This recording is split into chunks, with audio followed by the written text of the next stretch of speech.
Well, before this coffee is ready, I'm going to tell you the simplest and the most basic technique of investing. So stay with me if you love coffee, because this technique is called the coffee can investing. Well, it's actually inspired by something our moms did all the time. They used to stash coins and cash in jars, not touching it and just letting it sit for years. And the coffee can investing works the same way. You pick strong companies, invest in them, forget it, and let the time and compounding do the work. That's it. Now, to decide which companies are strong enough to go into a coffee can, you will need some basic checks. Revenue growth. The company's sales should consistently increase for 8 to 10 years. No big ups and downs, because this shows that the people are buying what the company is actually selling. The next is ROC and ROE ratio. If the ratio stays above 15%, it's doing well. And then a few more: good cash, good management, a real brand differentiation, and profits that last many years. Now I know what you're thinking, that markets change every day. AI, tech, competition, and holding a company and forgetting it, this cannot work anymore. Agreed, but I feel the idea still works. It just needs a few more upgrades. So let's go one step deeper and look at 3 checks that I additionally do before I shortlist the strong companies.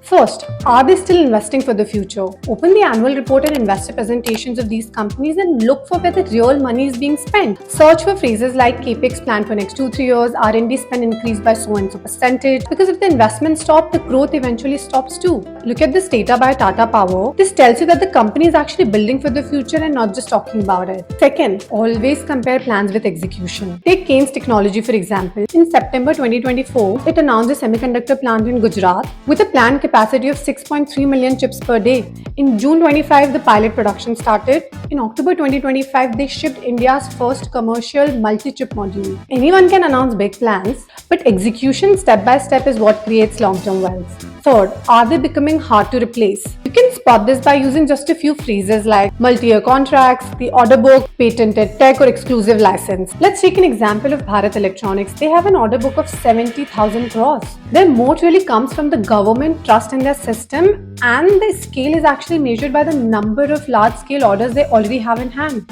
So I personally believe that these 3 parameters must be checked and reassessed every 4-5 months on top of the basics. I know, my coffee is still not ready, but at least now you know what modern coffee can investing may look like.